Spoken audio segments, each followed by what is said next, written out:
Things are far from settled in Los Angeles. After a chaotic 24 hours packed with transactions, the Lakers seem to be gearing up for more moves. And one name in particular is starting to generate serious attention. According to what was just discussed on SportsCenter, there are new rumblings around a former All-Star who might be the next piece in Rob Pelinka's puzzle. Let's get into everything that was revealed, because there's a lot. Over the weekend, the Lakers shook things up in a big way. First came the addition of Marcus Smart, a major move that's expected to be finalized very soon. Then came the news that both Shake Milton and Jordan Goodwin had been waived, opening up some roster flexibility. But here's the real kicker. This flurry of moves might just be the beginning. Despite what many assumed, that the Lakers might be done for now, this latest update suggests the opposite. A new report is pointing toward more changes on the horizon, and the name getting the most traction, Jrue Holiday. Now, before diving deeper into Holiday, let's rewind for a moment. After waiving Jordan Goodwin, the Lakers had a few ways they could have gone. They could have structured a trade to create space for the biannual exception, or even kept Goodwin and stood pat. But choosing to waive him raised a few eyebrows and sparked a lot of speculation that LA was pivoting toward something bigger. And that's where this Jrue Holiday story comes in. According to Grant Afseth from Fast Break Journal, Holiday has emerged as a name worth watching closely when it comes to the Lakers. He's a proven playoff guard with elite defensive chops, and given LA's recent moves and their remaining assets, there's still enough firepower to chase a player of his caliber. Let's break that down. LA still has Dalton Knecht, Gabe Vincent, Maxi Kleber, and several contracts that could be packaged in a deal. More importantly, they haven't touched their 2031 first-round pick, and they've added a 2032 second. That gives them real leverage if the right opportunity comes along, and Holiday may be exactly that. While it's not yet clear whether the Lakers have initiated formal talks, his name continues to surface among league insiders. Multiple sources have confirmed that Holiday is on their radar. He's widely seen as a seamless fit alongside LeBron James, not just because of his championship experience, but because of what he still brings on the defensive end. And remember, the Trailblazers just acquired him in a trade involving Anthony Simons. So the question becomes,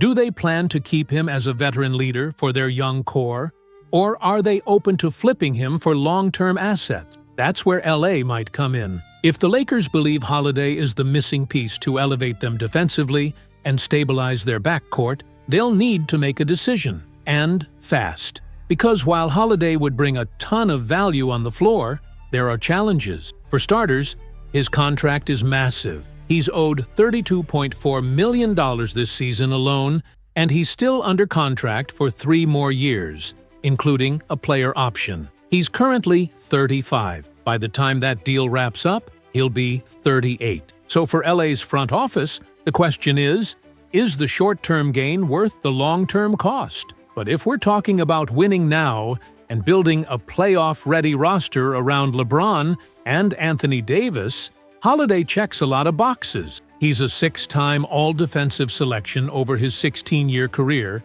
and still moves at a high level on both ends. The bottom line?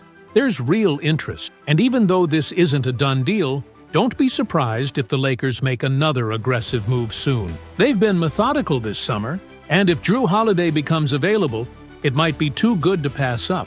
Now, the big question that came up during the SportsCenter segment was this: would Jrue Holiday actually help the Lakers win a championship? And the answer was pretty clear. Yes, despite being 35, he's still a highly impactful player, and you don't have to look far to see proof. Just 2 years ago, he helped Boston make a deep postseason run, and even now, he's considered one of the league's best perimeter defenders.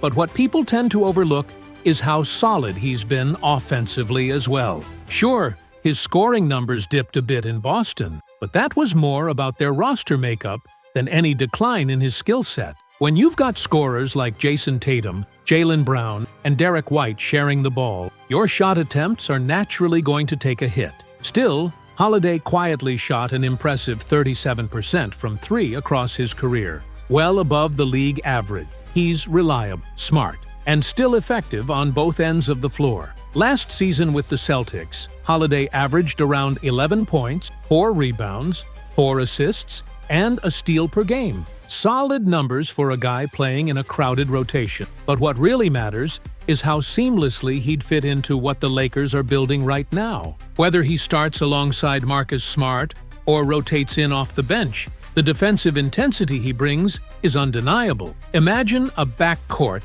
of Smart and Holiday. That's a nightmare for opposing guards. You could go with a small ball lineup featuring Luka Doncic, Holiday, and Smart, then slide LeBron and Ayton into the front court, or if Rui Hachimura ends up being included in the deal, that opens up even more flexibility. Either way, you're talking about a defensive unit that could absolutely smother teams.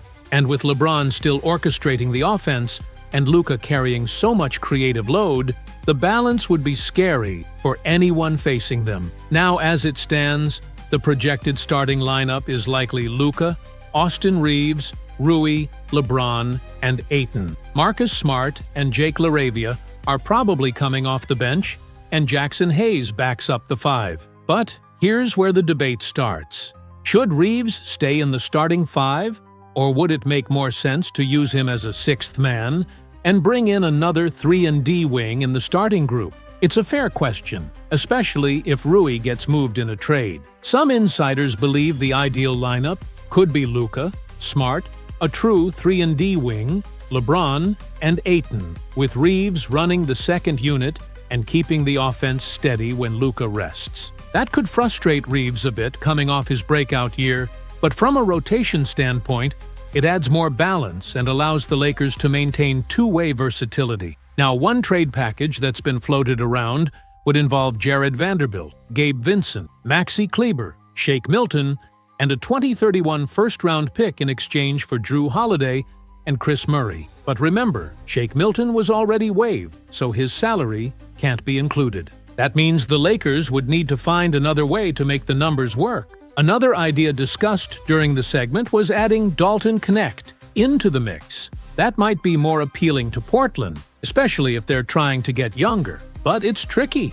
Holiday's contract is hefty, at $32.4 million this season alone, and he has multiple years left with a player option. That's a long commitment for a player approaching 40 by the end of the deal. So why didn't the Lakers just go after him when Boston was shipping him out for basically nothing? That's a valid question. Reports suggest that during the initial Celtics trade, Holiday's physical raised some red flags, which led to Portland slightly adjusting the return, dropping a second-rounder in the final deal. That only added to the uncertainty. Now the Lakers do have flexibility. $39 million in expiring contracts, a 2031 first, a 2032 second, and multiple pick swaps. So a deal could definitely happen. Maybe it's Kleber, Vincent, and Knecht instead of a first-rounder. Maybe you swap the pick for a protected pick swap. There are ways to make it work. At the end of the day, what was clear on SportsCenter is that the Lakers are exploring. And while nothing is imminent, the idea of pairing Marcus Smart and Jrue Holiday in the same backcourt, alongside LeBron and Luka, has the potential to change everything. That's all for now, but things are clearly far from over. With the off-season heating up and new reports surfacing almost daily, expect more unexpected moves, bold decisions, and shifting priorities from teams across the league, especially the Lakers. Whether or not Jrue Holiday ends up in purple and gold remains to be seen, but one thing's for sure, Rob Pelinka isn't done yet. So keep an eye out. We'll be here to break down every twist and turn as it happens. What just came in on SportsCenter could significantly shift the trajectory of the Los Angeles Lakers. According to reports discussed live on the program, the team might not be done making moves just yet.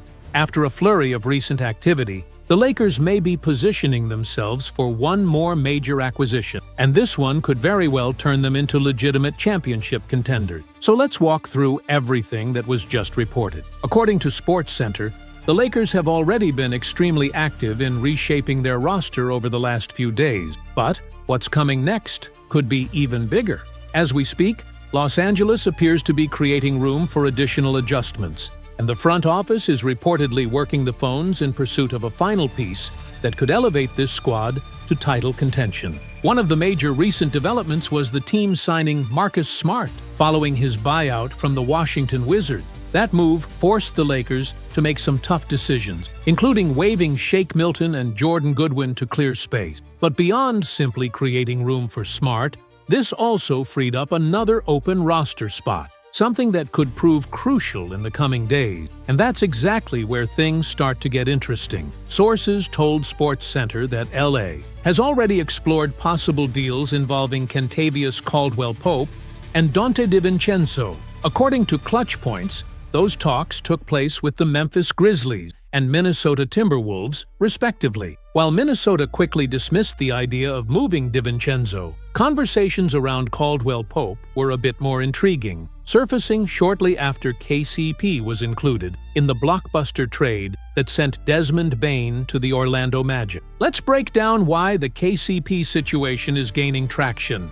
There's real buzz, per SportsCenter, that the Lakers might be considering a reunion with Caldwell-Pope, who, of course, was a key part of their 2020 championship run in the bubble. And yes, due to the timing of the Bane deal, which took place before the NBA draft and prior to the official start of the 2025-26 league year, KCP is eligible to be moved again, despite currently being on Memphis's roster. Now, here's where things start to line up. Caldwell-Pope checks a lot of boxes for the Lakers right now. He's a high-level perimeter defender, a reliable veteran presence, and someone who has played and succeeded on championship teams. Not only did he win a ring with the Lakers, but he later won again with the Denver Nuggets, before earning a sizable contract with the Magic. However, his stint in Orlando hasn't gone as planned. Despite being a modern-day Iron Man,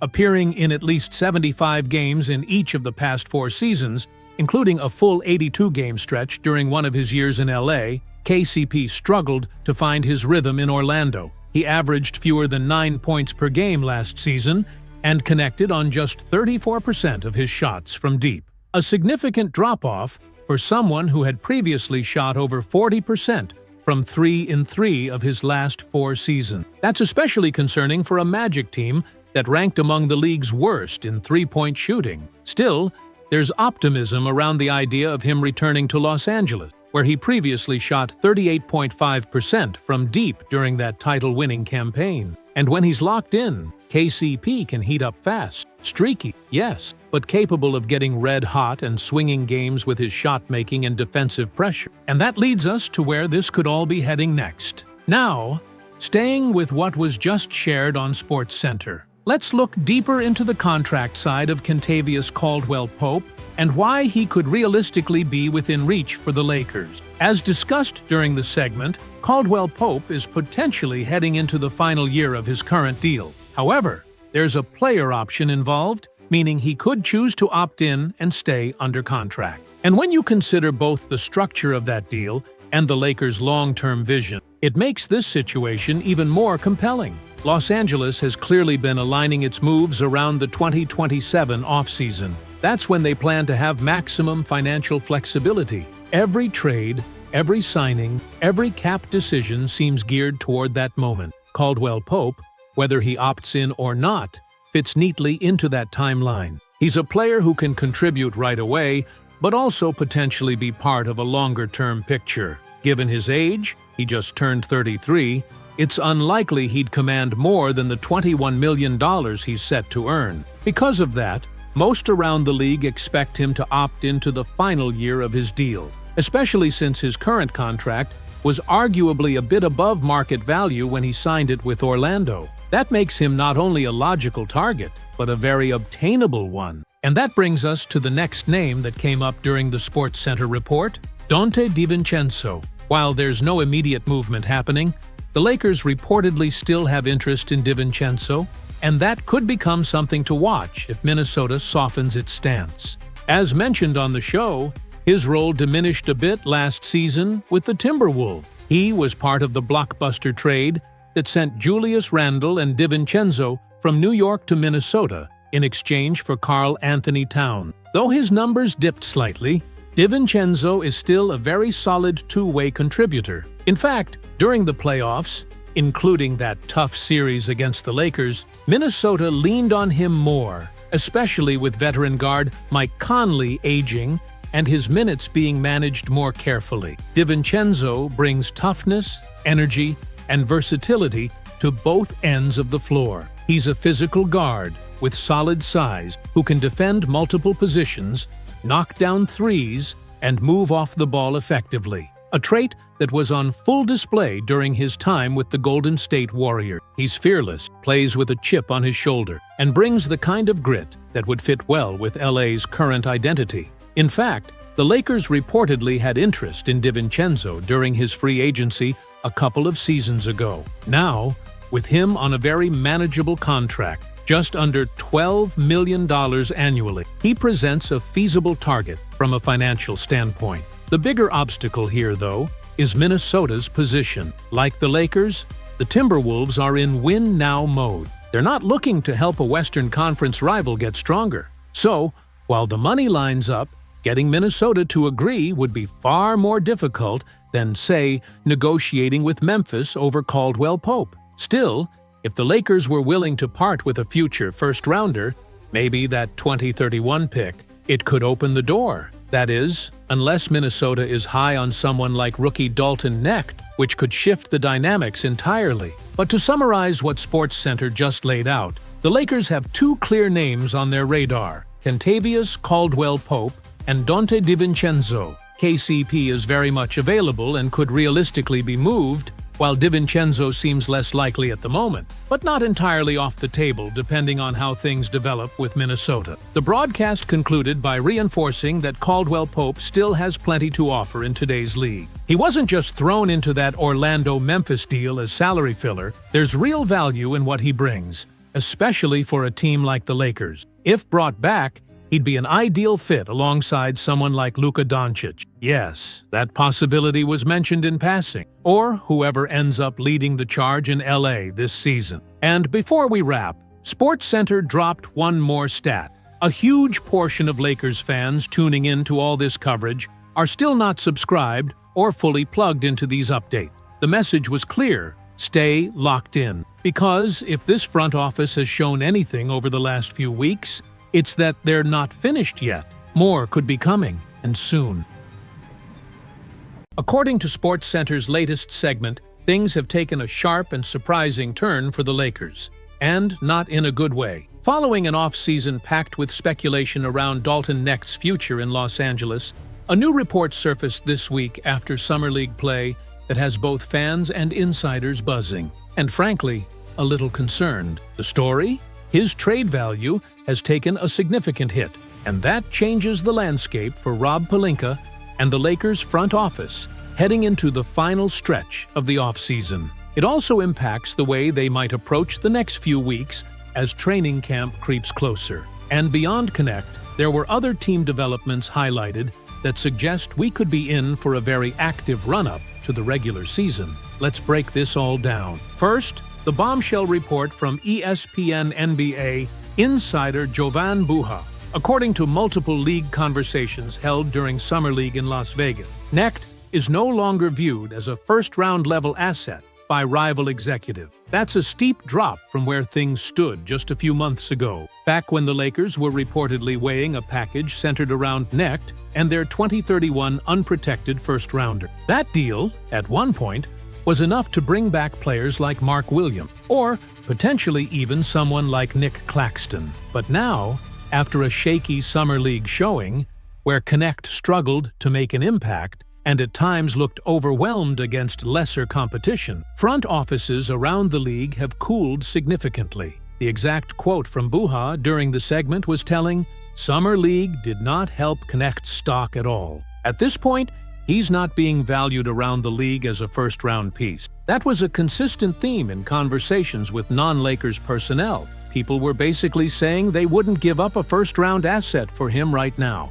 That's a drastic change from where things were just weeks ago, and it has real implications for LA's trade strategy. Back during the playoffs, the idea was that the Lakers would use Knecht plus a future pick, possibly that 2031 unprotected, to swing a win-now deal. The front office was reportedly exploring ways to bring in rim protection or perimeter defense, and names like Wiggins and Claxton were floated around internally. But none of those deals materialized, and now the Lakers are left in an awkward spot. To be fair, there's still a world in which Knecht plays a meaningful role off the bench next season. His shooting stroke, when on, is elite. He's on a rookie-scale deal, which helps in terms of cap flexibility. And the Lakers' bench is relatively thin, especially when it comes to wing scoring. So the idea that Knecht could be a useful depth piece still holds merit. The segment emphasized that his poor summer league shouldn't be overblown. Small sample size,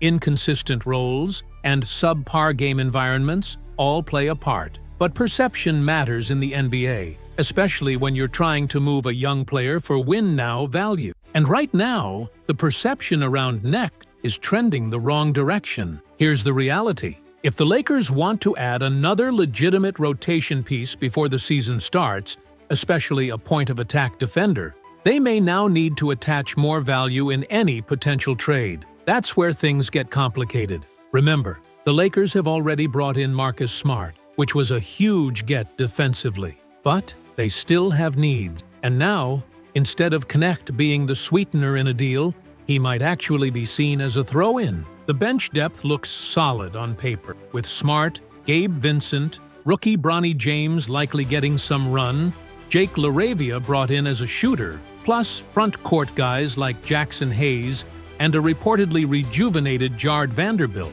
But even with that group, the question of who's actually going to contribute meaningful playoff minutes remains wide open. In short, this recent shift in how teams view Knecht has added yet another layer of complexity to the Lakers' offseason. And it leaves the front office facing a tough decision: stay the course and hope his value rebounds, or get aggressive and package more assets to land that one final difference maker. Now, picking up where things left off, according to ESPN's SportsCenter update, the situation surrounding Dalton Knecht continues to raise eyebrows inside Lakers HQ.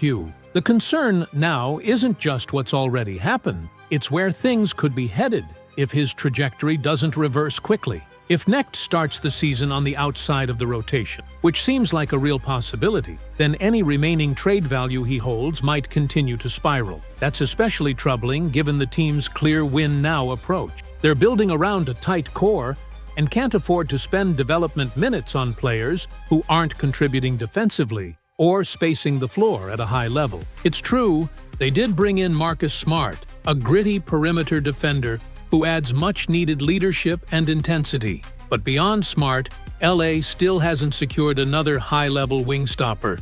The idea of targeting someone like Andrew Wiggins is still floating around, but nothing has materialized yet. Looking back, the shift in Knecht's perceived value is stunning. After being drafted with real optimism and impressing early last season, he hit a wall midway through the year. Things spiraled quickly, eventually leading to that now-rescinded trade to Charlotte. Since then, the narrative has changed, and that dip in production and confidence has carried over. For context, Knecht finished last season averaging 9 points per game while shooting 37% from deep. Not bad on paper, but the issues ran deeper. His defensive lapses became a real problem. He was slow on closeout, struggled in transition defense, and often looked disengaged on that side of the ball. Even when Luka Doncic arrived and helped spark the offense, Knecht's game never fully adjusted.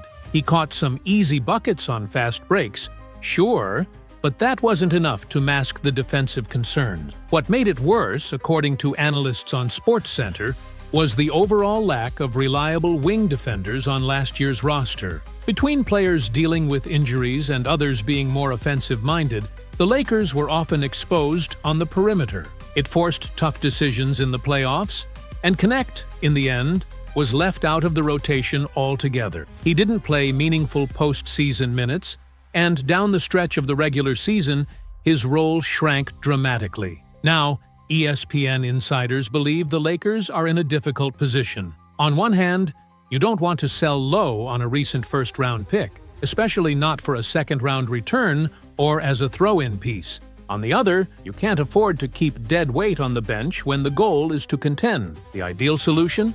Knecht either reclaims his role with stronger play this season or becomes part of a package deal, potentially in a trade for a more established wing like Wiggins. But as of right now, the market simply isn't seeing him that way. Still, some optimism remains. As discussed on the segment, there's still potential for Knecht to find his footing. The bench is thin enough that he could carve out a valuable scoring role, assuming he tightens up the other parts of his game. But it's going to take more than just hitting threes. He'll need to prove that he can stay locked in on both ends of the court. And for fans hoping he's included in a larger deal, the front office likely agrees. The hope would be to package him in a way that upgrades the rotation without giving up too much draft capital. But as things stand, that's a tougher sell than it was a few months ago. Meanwhile, there were a few more notable updates on Lakers bench players. Jake LaRavia, recently signed and expected to provide some much-needed shooting depth, spoke out about the Marcus Smart signing, and his comments reflect the mood around the locker room. "He's a dog," LaRavia said. "He brings energy, he makes the unselfish plays, and he's a vocal leader. That's exactly the type of presence we needed." The idea of Smart being inserted into the starting lineup is gaining traction too. It raises questions about Austin Reeves or Rui Hachimura potentially moving to the second unit. Reeves has the skill set to adapt either way, and Rui's ability to stretch the floor could complement Luka well, especially in lineups where spacing is key. In fact, the ideal starting five proposed during the segment was intriguing. Luka Doncic, Marcus Smart, LeBron James, Rui Hachimura, and DeAndre Ayton. That would give the team toughness, shooting, defensive identity, and playmaking. It would also push Reeves into a sixth-man role, something he's handled before. Would Reeves be happy with that role after his breakout year? Hard to say, but it would certainly strengthen the bench, which now includes Gabe Vincent, Bronny James, Jake LaRavia, and Knecht, assuming he sticks. Add in Jackson Hayes and Jared Vanderbilt, and suddenly, the second unit starts to look a lot more balanced, especially if Vanderbilt can stay healthy and LaRavia shoots well. One final update from the bench unit. Jordan Goodwin, previously part of the Lakers' rotation in spurts, has now officially been picked up by the Phoenix Suns. No surprise there. He's a high-energy guard who's shown flashes of being a solid role player. His departure was largely a result of the Smart acquisition, a necessary roster adjustment that reflects LA's shifting priority. The Lakers made a necessary move by waiving Jordan Goodwin and Shabazz Milton, creating space to activate the biannual exception. It wasn't that they didn't try to find trades for some of their expiring deals. They did, but nothing materialized. Still, there's optimism they might pull something off before the season tips off. Focusing on Jordan Goodwin's departure, it does offer a bit of financial relief. His contract was worth $2.3 million, but only $25,000 was guaranteed. That small amount now clears off the books entirely. If Goodwin had stayed on the roster past January 7th, the full amount would have been protected. So, from a financial perspective, this was a low-risk move with potential upside. And while the savings may be modest, it opens the door for other opportunity. Trevor Lane pointed out that Goodwin could very well find another opportunity with a different franchise. He brought solid effort during his stint in LA, and it's good to see him land in Phoenix, a team going through major changes after the Kevin Durant trade. It'll be interesting to see how Goodwin fits in there. What started off with so much promise has taken quite a few turns, and fans are still trying to process where this team stands. But at the end of the day, the Lakers remain one of the league's premier rosters, and with Luka Doncic now leading the way, the ceiling is as high as ever. Let me know what you think about these recent developments. Thanks for sticking with us and watching. We got more than we expected today, as SportsCenter aired a segment featuring Marcus Smart's first public appearance as a member of the Los Angeles Lakers. The veteran guard spoke to the press for the first time since signing with LA, and his comments gave us a real glimpse into where his head's at. Not just in terms of his personal goals, but also how he sees his role fitting into this version of the Lakers. He also opened up about early conversations with head coach J.J. Redick, and what the expectations are for him as one of the team's newest additions. Let's dive into what was shared. According to SportsCenter, Smart officially finalized his 2-year, $11 million contract, which includes a player option in the second season. And at his introductory presser, he touched on a range of topics, but the most important one was clear: he's here to compete at the highest level. When asked what it means to join this franchise, Smart didn't hold back. He said the opportunity to fight for a title in LA ranks right at the top of his priority. "This is where basketball is at its biggest," he said, "and I'm joining a team that can actually use what I bring. I know I can help them win. It's the right spot for me." Now, the Lakers didn't just bring him in for the name. This move fills a very real need. After recently locking down a new starting center in DeAndre Ayton, LA had one more glaring hole to address: perimeter defense, specifically someone who can contain opposing guards right at the point of attack. That's been a weak spot for the Lakers over the last few years, and outside of guys like Jared Vanderbilt, they haven't really had anyone who could do that consistently without hurting them offensively. That's where Smart comes in. He's known league-wide for his toughness, defensive IQ, and versatility. But he also offers real value on the offensive side of the floor. Though he started out as a traditional point guard, he's grown comfortable playing off the ball,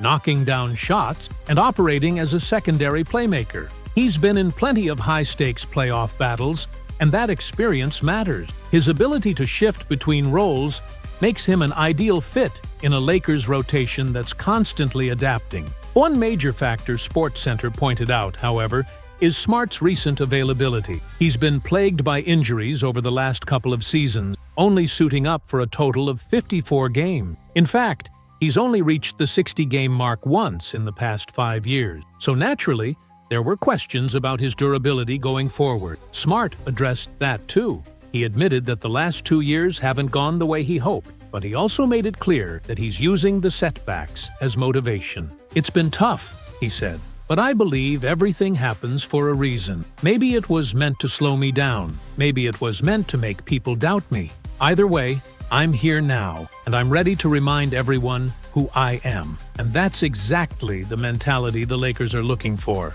As SportsCenter pointed out, this team seems to be building an identity around players with something to prove. Whether it's Marcus Smart trying to bounce back from injuries, Luka Doncic reportedly carrying a chip on his shoulder after criticism during the playoffs, or DeAndre Ayton looking to reshape how he's viewed across the league, this Lakers group is filled with guys hungry to rewrite the narrative. And if Smart can stay on the court and bring the same intensity he showed in Boston, the Lakers might have found exactly what they were missing: a leader on defense, a tone setter in the locker room, and a fighter who's ready to earn every win. Now, shifting gears to how Marcus Smart actually fits into this Lakers roster. SportsCenter gave us a deeper breakdown of his on-court value, especially on the defensive end. And frankly, his versatility could be a game-changer for head coach J.J. Redick. Smart's ability to guard multiple positions remains elite.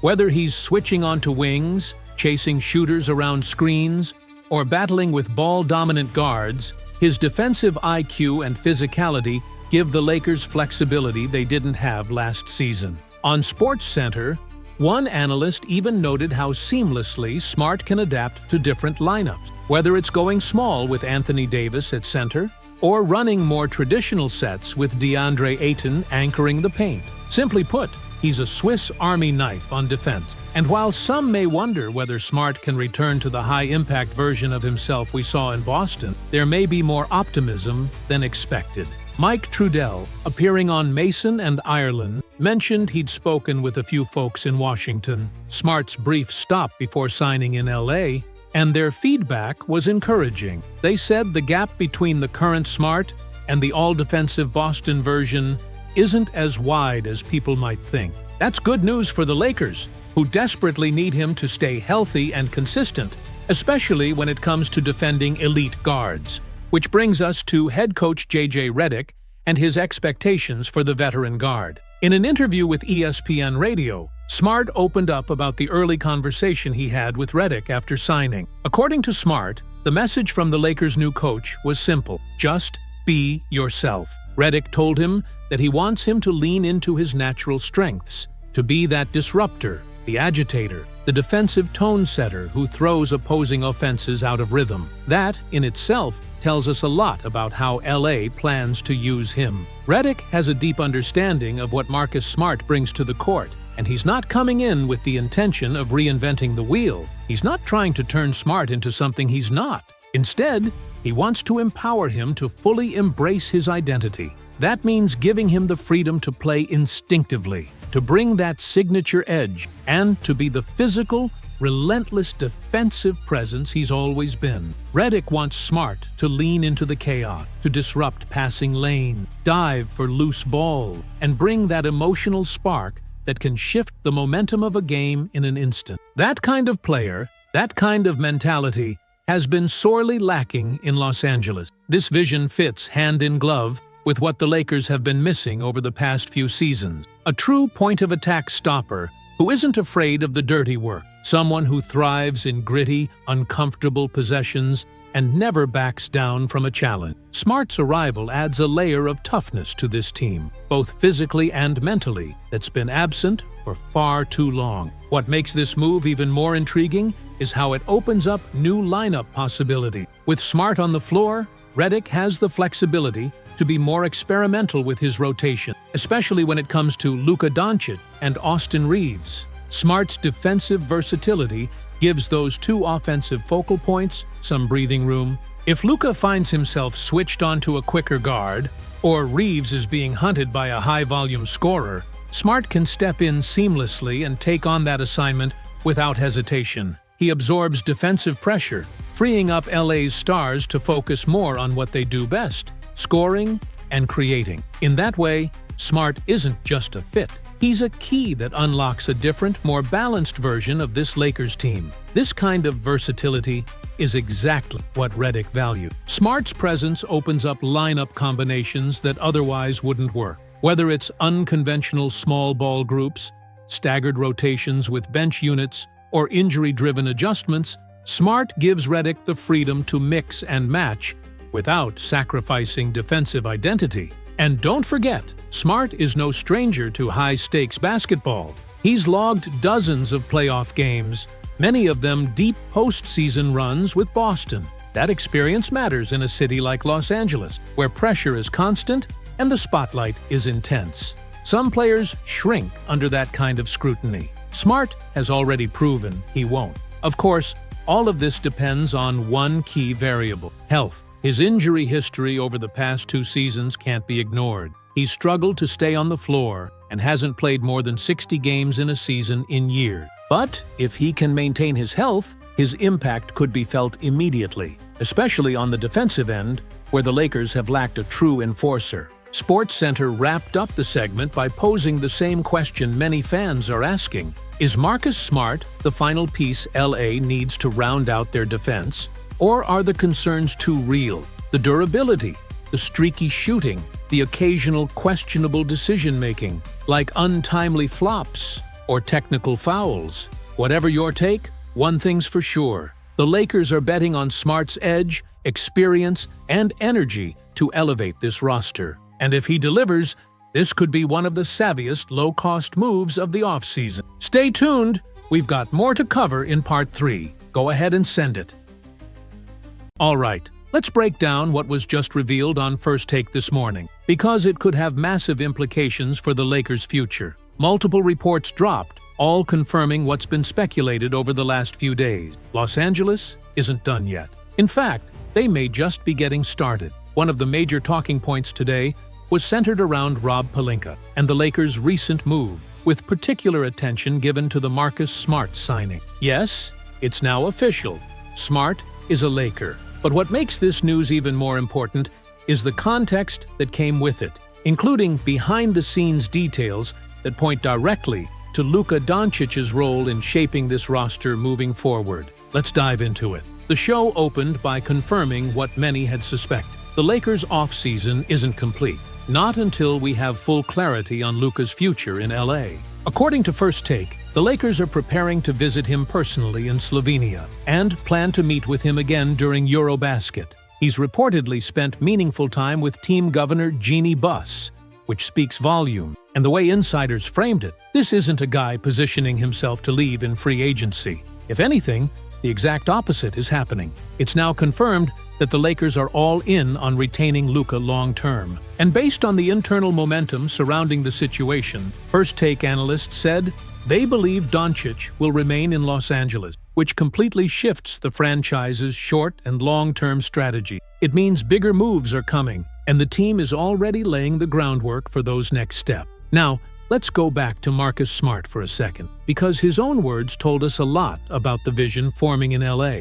When asked why he chose the Lakers, Smart said the motivation is simple: winning. His exact sentiment was clear: this is where the show starts, and this is where the show ends. He spoke passionately about chasing championships and how the Lakers' current roster gives him a legitimate shot at returning to that stage. It's rare to hear a new signing speak with that much conviction, and it says a lot about where the franchise stands. And remember, the Lakers had to make tough choices to get him here. They parted ways with Jordan Goodwin and Shake Milton to create the roster flexibility they needed. It's already paying off. But here's where things took an even more interesting turn. Marcus Smart also opened up about his relationship with Luka, or rather, the lack of one prior to this summer. He explained that before this offseason, the two didn't have much of a connection beyond mutual respect, but that changed when Luka actively started recruiting him, and not just casually. Smart described it as a concerted effort. He said Luka was trying to build something special in Los Angeles and wanted Smart to be a part of it, and it gets deeper. The First Take panel emphasized that Doncic hasn't just been recruiting Smart. He's been working behind the scenes with Rob Pelinka, communicating regularly, and even having input on what direction the team should go. If there was ever any doubt about Luka's commitment to the Lakers, that doubt should be gone now. Add that to what Ramona Shelburne reported, that all signs point to Luka signing a new deal soon, and it's pretty clear he's not going anywhere. That's crucial for multiple reasons. First, it gives the Lakers a foundation to build around. Second, it allows them to be aggressive in trade talks and free agency, knowing their star is locked in. Third, it energizes the locker room. Just ask Marcus Smart, who's already echoing that excitement. Now, Smart didn't stop there. He admitted he knows he'll be booed by opposing crowds. He knows he'll have to earn the trust of Lakers fans. And yet, he's embracing it. He made it clear that he's ready to do whatever it takes, whether that's starting, coming off the bench, defending the other team's best player, or simply being a veteran presence in the locker room. And that's where we'll pause, because the rest of Smart's interview touches even deeper on Rob Pelinka's long-term vision and what the Lakers might still have up their sleeve. And here's where the conversation on First Take took another sharp turn. Lineup debates are already heating up. There was even a suggestion tossed out. Could Marcus Smart start over Austin Reeves? That's a bold call, no doubt, but it's a conversation worth having. We'll let fans weigh in on that. But what matters most right now, and what First Take emphasized, is that all indications point to Luka Doncic signing an extension with the Lakers. That's the true headline, because once Luka is locked in, everything else becomes secondary. The future of this franchise revolves around him, and the fact that he's actively recruiting players on behalf of Rob Pelinka, that tells you everything about his level of commitment. Now, speaking of Pelinka, let's take a look at what the Lakers GM had to say about all this, particularly about adding Marcus Smart. In his own words, Pelinka called Smart the kind of player who helps a team compete at the highest level. He highlighted Smart's ability to make winning plays, whether it's on defense, hitting timely shots, or simply setting the tone. His message was clear: Smart is the kind of addition that aligns perfectly with the team's culture and goal. That said, Pelinka didn't reveal too much about what might be next. The front office seems content, at least for now, with the roster, but they've got flexibility. As First Take pointed out, the Lakers still have about $40 million in expiring contracts, including names like Gabe Vincent and Maxi Kleber. Those contracts might not be core pieces, but they're incredibly valuable in the trade market. And with Luka expected to commit long-term, there's an urgency to start building seriously around him. Now, not later. One big question raised today was about DeAndre Ayton. Could he be the long-term anchor at center for this team?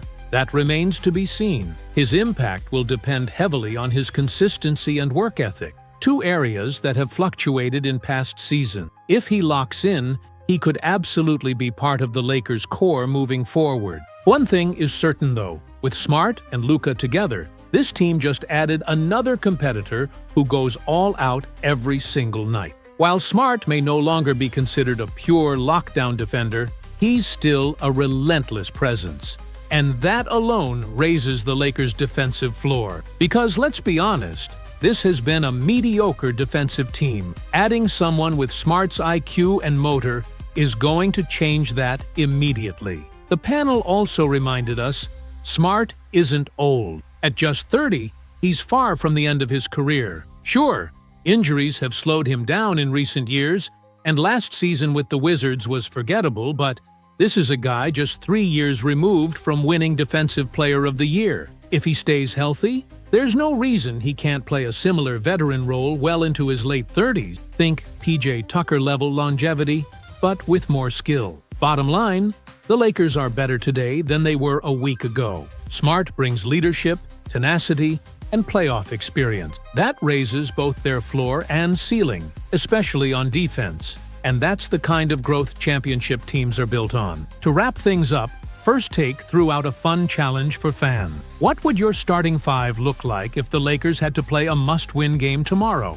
Would you start Marcus Smart? Would Austin Reeves come off the bench? What about Rui Hachimura? Should he be moved into a sixth-man role? One proposed lineup had Luka, Reeves, Smart, LeBron, and Ayton, a smaller but versatile group. And honestly, with Luka as the core, you've got the flexibility to experiment. The bottom line from today's segment? The message is clear. Luka is the future, and the Lakers are already building the foundation around him. The extension looks imminent, and everything, from the Smart signing to Pelinka's comments, points to a front office that knows exactly what it's doing. So stay tuned, because if this momentum holds, the Lakers could be on the verge of something big. More news is coming, and First Take will be right here, breaking it all down. He's definitely a valuable piece for this roster, but let's not forget, they've got plenty of other guys who can make an impact. Take someone like Jake, for example. Plus, they're holding on to some expiring contracts, which gives them flexibility. Now look over at the bottom right. Check out those draft picks. It's not an overwhelming amount, but compared to where they started, it's a huge upgrade. They didn't lose any major picks. That 2031 first-rounder, still theirs. They've also secured a few pick swaps, and now they're stocked with second-rounders too. So no, it's not enough to pull off a blockbuster for a superstar, but it's definitely enough to go out and get exactly what they need. A strong on-ball defender who can guard at the point of attack. That's going to do it for this breakdown. Appreciate you all for tuning in. All right, folks, let's jump right into it, because this was just discussed live on ESPN's First Take, and it's the kind of low-key move that could quietly reshape the Lakers' depth chart. According to the report that Shams Charania just dropped, the Los Angeles Lakers have made a pair of under-the-radar signings. But don't let the word sneaky fool you. These moves could end up being incredibly strategic in the long run. Now, on First Take, the report that was brought to the table focused on two signings: Christian Coco, a familiar name to Lakers fans, and Chris Mannon, a lesser-known player who just made waves during the Summer League. These two players are reportedly joining the Lakers on two-way contracts.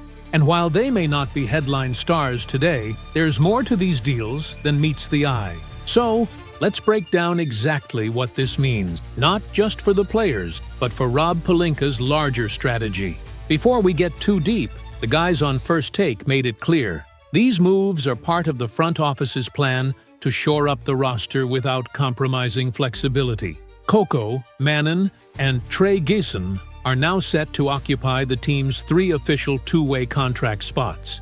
That shift also explains why the team recently waived Jordan Goodwin, who wasn't eligible for another two-way deal after spending time in that role last season. So the Lakers are being deliberate with how they fill those slots. Let's start with Christian Coco. Since he's the more familiar face here, the former Raptors draft pick has had an up-and-down journey. While he never really made a huge splash in Toronto, he did show potential as a lob target and pick-and-roll big man, especially during short stints with the Lakers. But let's not forget, Coco missed the entire 2023-2024 season due to a blood clot issue. Since then, he's been trying to work his way back, and last season he managed to get a few looks with the Lakers. What was pointed out on First Take is that his game still has some serious limitations. He's not a shooter, his touch around the rim isn't polished, and for his size, he hasn't developed into a dominant rebounder yet. But what the Lakers seem to be banking on is that there's still upside to unlock. They're clearly hoping the G League environment can help him grow, both physically and mentally, into the kind of role-playing big they could call on in a pinch. With Jackson Hayes now re-signed and Maxi Kleber also in the mix, Coco won't be needed for rotation minutes anytime soon, but this deal gives him time and space to develop behind the scenes. So yeah, it makes sense. You stash Coco on a two-way, let him work through the system, and see what he becomes. Not every signing has to be a home run. Some are just smart singles. Now, let's shift to the real wild card here, Chris Mannon. And this was the name that really caught the panel's attention during First Take. The undrafted guard is a bit of a mystery to casual fans, but those who watched him during the Summer League know this guy brought serious energy. He started his college career at Cornell, where he was a defensive pest, and then moved on to Vanderbilt for his final year. He didn't put up eye-popping numbers offensively. In fact, his shooting took a dip last season, but his effort on the defensive end, that's what turned heads. He averaged over 2 steals per game in his final year at Cornell. And even though his numbers at Vanderbilt weren't stellar, scouts noted his hustle, instincts, and defensive versatility. According to what was said on First Take, the Lakers front office, and especially the coaching staff, have been paying attention to that kind of effort. Defense is something the Lakers value deeply, especially in their guard rotation. With Mannon, they might see a player who can come in, defend multiple positions, and maybe even carve out a role if injuries hit the main roster. His Summer League performance helped his case big time. He wasn't out there just trying to get buckets. He was diving for loose balls, making smart reads, pressuring opposing ball handlers, and doing all the little things that coaching staffs love. That kind of grit often earns two-way guys a shot in real NBA minutes when the time is right. So, what does this all mean for Rob Pelinka and the Lakers' long-term vision? Well, as was said on First Take, it's a classic Pelinka move. These aren't blockbuster signings, but they're the type of calculated, forward-thinking additions that could give the Lakers depth when it matters most. They're already stacked with veteran names, but with Coco, Mannon, and Geisson filling those two-way slots, they've added upside, insurance, and flexibility, all without committing major money or roster space. And let's not forget, these kinds of low-key roster moves are often what separate contenders from pretenders once the season really gets rolling. If even one of these guys breaks out or becomes a useful bench piece, it'll be viewed as a huge win for the Lakers' player development pipeline. So now, the floor is yours. The First Take crew made their points. Now I want to hear yours. Do you think these signings matter? Can Mannon crack the rotation if injuries pile up? Will Coco ever turn into something more than a project big man? Or are these just roster filler moves with no real long-term value? Drop your thoughts below. And don't forget, this is exactly the kind of under-the-radar update that real fans pay attention to. Until next time, Laker Nation, stay locked in. Now, continuing with what was highlighted earlier today on First Take, the conversation turned toward Chris Mannon and what makes this signing intriguing beyond the surface. According to DK's prospect board, Mannon was ranked 57th, not a household name, but certainly someone who popped on scouts' radar. His per-36-minute stats in the Summer League raised some eyebrows, especially on the defensive end, which, as the analysts pointed out, is really where he shines. That's his identity. And it's no coincidence the Lakers picked him up to fill the void left by Jordan Goodwin. Now, while they both operate at similar positions, their play styles aren't identical. Goodwin is more of a physical, rebound-hungry guard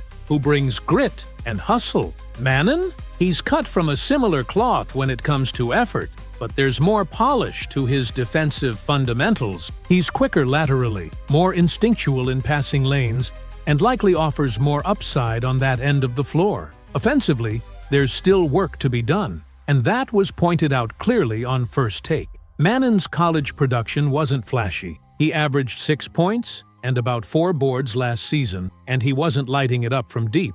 In fact, his three-point shot still needs development. But in Summer League, the story flipped a bit. He looked composed, smart with the ball, and most importantly, he didn't try to do too much. He played within the system and made winning plays. What makes this more interesting is that he was considered one of the top undrafted free agents still available, and the Lakers managed to bring him in on a two-way contract. It's a quiet move, but one that could pay off if Manon can continue that development track. Honestly, as discussed during the segment, there's a lot more buzz about Manon than people expect. Even with all the attention on Christian Coco, there's a real sense that Manon could be the more exciting long-term piece. And remember, this is consistent with how the Lakers have been operating recently. Their player development system has shown promise. We've seen fringe guys grow into legitimate contributors. So giving Manon time in the G League, letting him learn behind seasoned players like Luka Doncic